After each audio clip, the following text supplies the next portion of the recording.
Tony Mauricio Viera Gutiérrez, alias el Profe.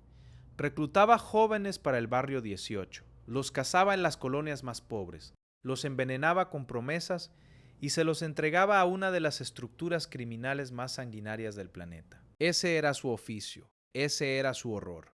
Y cuando el régimen le cerró todas las puertas en El Salvador, no se detuvo, no se arrepintió, no se entregó. Huyó a Honduras. Cruzó la frontera para hacer exactamente lo mismo al otro lado de la línea, para volver a reclutar, para volver a cazar, para reconstruir su red desde cero con jóvenes hondureños. Estaba convencido de que allá nadie lo conocía, de que había desaparecido del mapa, de que por fin era intocable. Pero se equivocó, porque en esa misma frontera que usó para escapar, lo estaban esperando. Y lo cazaron. Si te interesan las capturas más impactantes y los operativos más importantes en la guerra contra las pandillas de El Salvador, este es tu canal. Así que suscríbete ahora mismo y activa la campana, porque lo que estás a punto de escuchar es de esas que no se olvidan. Este hombre no era un pandillero cualquiera. No era un sicario más, ni un cobrador de extorsiones, ni una de esas piezas desechables que caen todos los días en los operativos. Su función dentro del barrio 18 era otra, mucho más silenciosa y mucho más perturbadora. Y precisamente por eso, su captura no fue una detención más. Fue el desmantelamiento de un plan que estaba a punto de convertirse en una pesadilla para dos países al mismo tiempo. Dentro de la estructura lo conocían con un alias que cuando entiendes lo que hacía, te hiela la sangre. Le decían el Profe.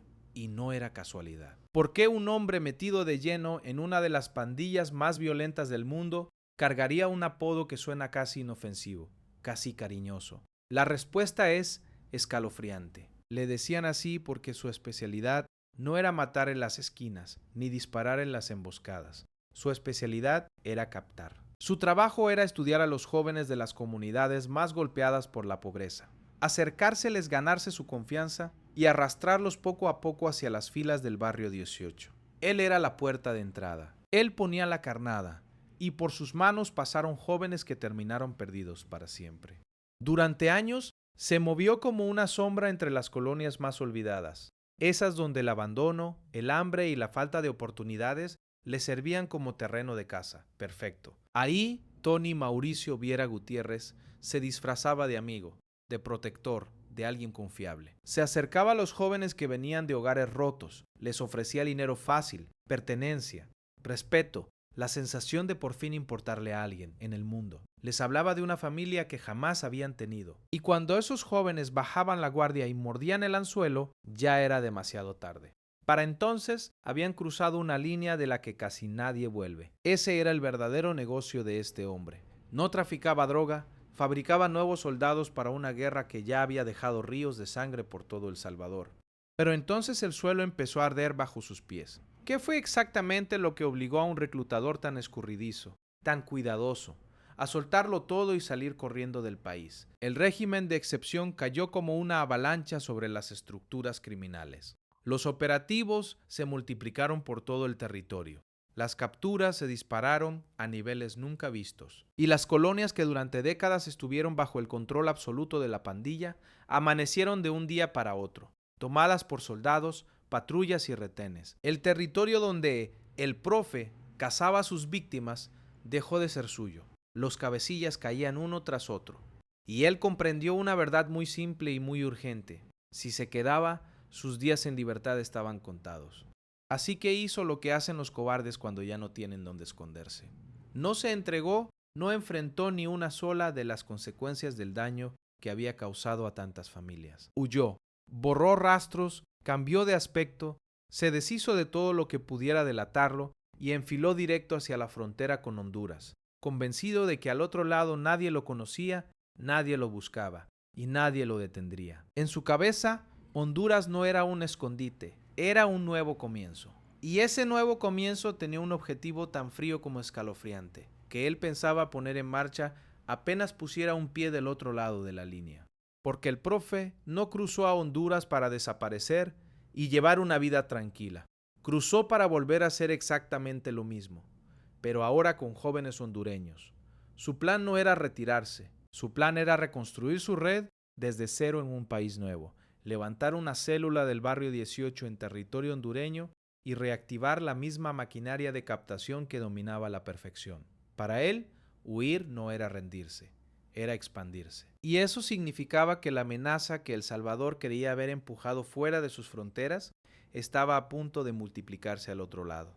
Un reclutador de su nivel, suelto en otro país, no era un problema resuelto. Era una bomba de tiempo caminando libremente hacia su próxima víctima. Lo que Tony Mauricio Viera Gutiérrez jamás imaginó fue que su huida no pasó desapercibida ni un solo segundo. En el instante exacto en que cruzó la frontera ya había activado alarmas que él ni siquiera podía ver. Las autoridades salvadoreñas llevaban tiempo armando un expediente demoledor en su contra, cruzando testimonios, rastreando movimientos, reconstruyendo cada paso que había dado dentro de la estructura. Y cuando detectaron que había escapado hacia Honduras, no cerraron la carpeta, todo lo contrario. Encendieron una alerta que cruzó la frontera pisándole los talones, porque dejar suelto a un hombre dedicado a captar jóvenes para el barrio 18 no era una opción que nadie estuviera dispuesto a permitir. Y aquí empieza la parte que casi nadie conoce. Como un descuido mínimo, un solo detalle que él creyó insignificante, terminó delatándolo en pleno territorio hondureño. La cooperación entre las autoridades de ambos países se activó con un silencio absoluto. Se compartieron fotografías, patrones de conducta, posibles zonas de refugio, los lugares exactos donde un hombre con su perfil intentaría rehacer contactos y buscar a sus próximas víctimas. Y pieza por pieza, sin que él sospechara absolutamente nada, un cerco invisible empezó a cerrarse a su alrededor. Mientras el profe creía estar tejiendo tranquilamente su nueva red, en realidad estaba caminando directo hacia una trampa que ya tenía su nombre escrito, con letras grandes. Las semanas siguientes se convirtieron en una partida de ajedrez silenciosa. Los investigadores no querían solo capturarlo, querían saber qué estaba haciendo, con quién se estaba reuniendo y hasta dónde había avanzado su nuevo proyecto criminal en Honduras. Cada movimiento suyo era observado, cada contacto que hacía quedaba registrado. Cada paso que daba quedaba anotado, hasta que llegó el momento en que la información acumulada fue más que suficiente para actuar, y se tomó una decisión que sellaría su destino. El punto perfecto para atraparlo sería justo donde él se sentía más seguro y más confiado, cerca de esa misma frontera que había usado para escapar. El lugar que él creía su escudo se transformó en su jaula. El día del operativo, todo estaba fríamente calculado. Los agentes tomaron posiciones desde muy temprano, mezclados con el entorno, esperando en silencio la señal para caer sobre él. Y cuando Tony Mauricio Viera Gutiérrez apareció caminando por esa franja fronteriza, lo que llevaba consigo en ese preciso momento fue lo que terminó de hundirlo para siempre. No iba solo, no iba con las manos vacías. Lo que cargaba encima y lo que lo acompañaba en esa caminata convertiría una simple detención en el descubrimiento de algo mucho más grave. Algo que dejaría helados incluso a los agentes más experimentados del operativo. En cuestión de segundos, el hombre que se creía intocable estaba boca abajo contra el suelo, rodeado, esposado y sin la más mínima escapatoria. Pero la captura, por más espectacular que fuera, no fue lo más impactante de todo esto. Lo verdaderamente perturbador no fue cómo cayó, sino lo que las autoridades encontraron cuando por fin le pusieron las manos encima. Porque entre sus pertenencias había algo que nadie esperaba, algo que revelaba de golpe la verdadera dimensión de lo que el profe estaba a punto de desatar en Honduras. Y por qué su detención llegó justo a tiempo para evitar una tragedia que ya estaba en marcha. Ese hallazgo lo cambia absolutamente todo. Y es exactamente lo que vas a descubrir a continuación. Lo que las autoridades encontraron entre las pertenencias del profe heló la sangre incluso a los agentes más curtidos del operativo.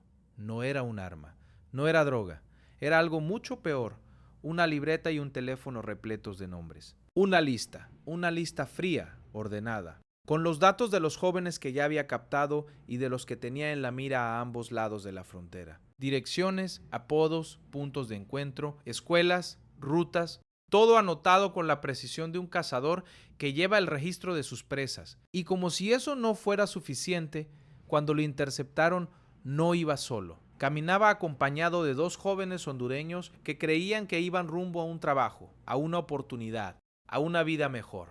En realidad, Iban directo a las garras del barrio 18. Un paso más, un solo día más, y esos dos jóvenes habrían desaparecido para siempre dentro de la estructura. Tony Mauricio Viera Gutiérrez no huía para esconderse, huía para seguir cazando, y lo atraparon con las manos en la masa. Ese hallazgo transformó por completo la magnitud del caso. Ya no se trataba de un pandillero prófugo más, se trataba de una operación de reclutamiento transfronteriza, que estaba a punto de echar raíces en Honduras, con víctimas concretas, con nombres y apellidos, con jóvenes que ya estaban marcados. La detención de este hombre no fue una captura cualquiera, fue la interrupción de una tragedia que ya estaba en marcha. Pero su caída abrió de inmediato una pregunta enorme, una que tiene en vilo a las autoridades de dos países. ¿Qué va a pasar ahora con esa red que el profe estaba construyendo, ahora que la cabeza que la dirigía está tras las rejas? La respuesta no es tan sencilla ni tan tranquilizadora como muchos quisieran. Cuando cae un reclutador de este nivel, la estructura no desaparece de un día para otro. El barrio 18 no depende de un solo hombre, y eso es lo que lo vuelve tan peligroso. Con Tony Mauricio Viera Gutiérrez capturado, lo primero que hacen las estructuras es intentar tapar el hueco, buscar a otro que ocupe su lugar y retome los contactos que él dejó a medias. Los investigadores lo saben, y por eso la captura no cerró el caso. Lo abrió aún más. Ahora la prioridad es identificar a los jóvenes de esa lista antes de que otro reclutador intente terminar el trabajo que él empezó. La carrera contra el tiempo apenas comenzaba.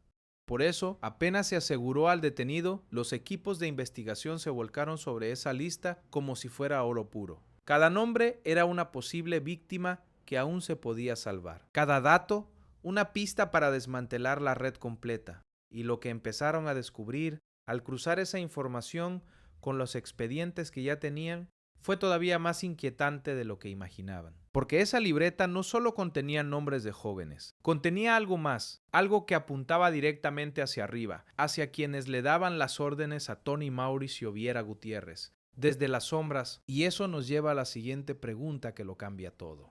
¿Actuaba el profe por su cuenta? ¿O había alguien más poderoso moviendo los hilos detrás de esta operación de reclutamiento en Honduras? Esa fue la duda que devoró a los investigadores desde el primer minuto. Porque un hombre no monta una red transfronteriza así, de la nada, sin apoyo, sin dinero, sin respaldo de una estructura mayor. Alguien lo había enviado. Alguien le había dado luz verde para expandirse. Y encontrar a ese alguien se convirtió en el nuevo objetivo, el verdadero premio detrás de esta captura.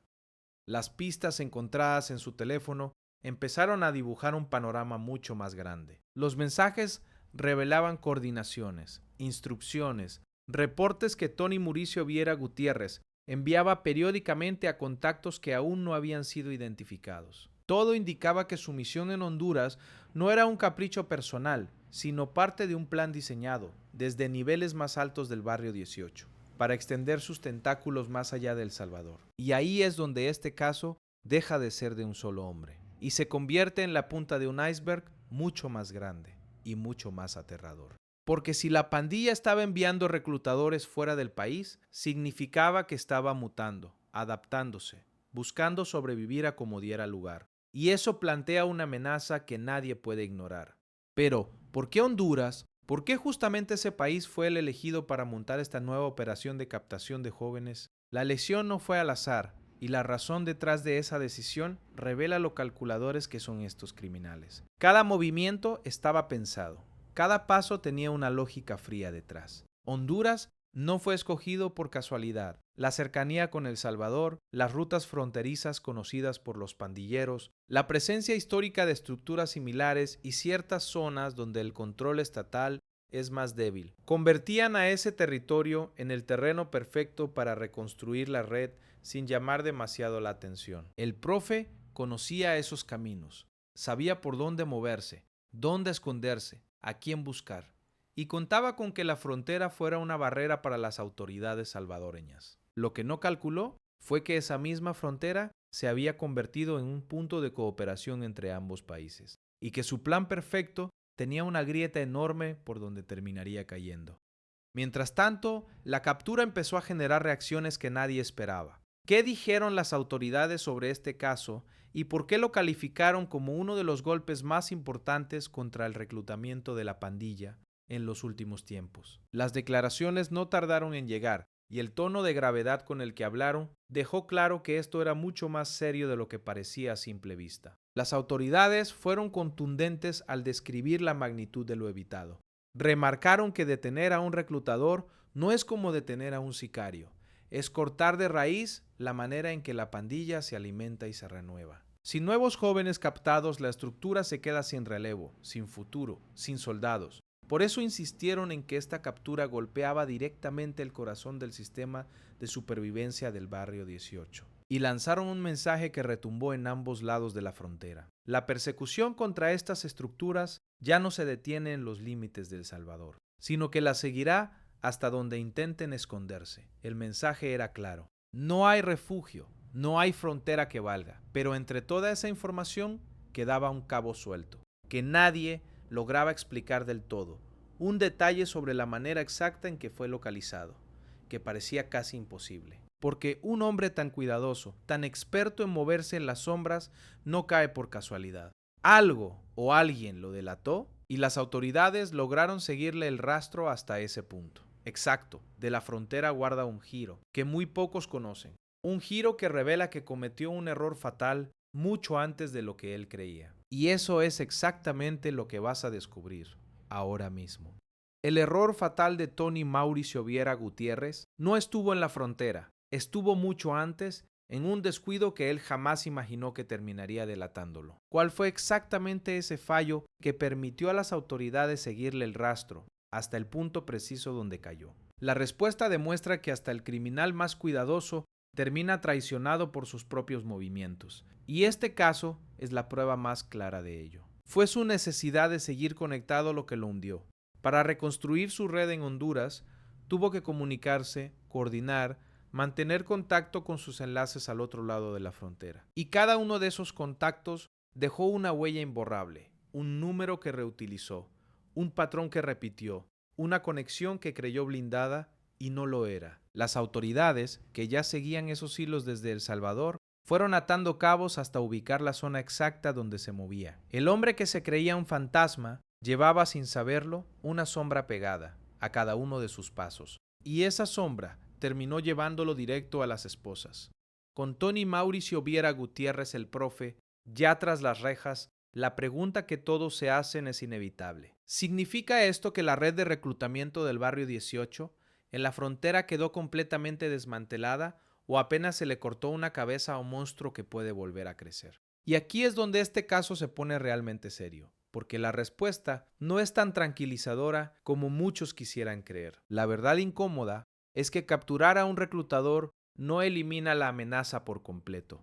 El barrio 18 funciona como una estructura que se regenera y por cada pieza que cae, la pandilla intenta colocar otra en su lugar. Sin embargo, la caída de El Profe sí representa un golpe profundo, porque no cayó solo. Cayó con toda su información, con sus contactos, con su lista, con las pruebas que ahora permiten a las autoridades ir tras los eslabones que él conectaba. En otras palabras, no se cortó una cabeza y ya, se abrió una puerta para desmantelar la red completa desde adentro. Y eso es precisamente lo que más pánico genera dentro de la estructura en este momento, porque ahora la pandilla enfrenta un problema que no puede resolver de la noche a la mañana. ¿Qué van a hacer los mandos del barrio 18 sabiendo que uno de sus reclutadores clave está en manos de las autoridades, con toda la información que él manejaba en la cabeza y en su teléfono? La reacción interna de estas estructuras cuando cae alguien así suele ser tan brutal como reveladora,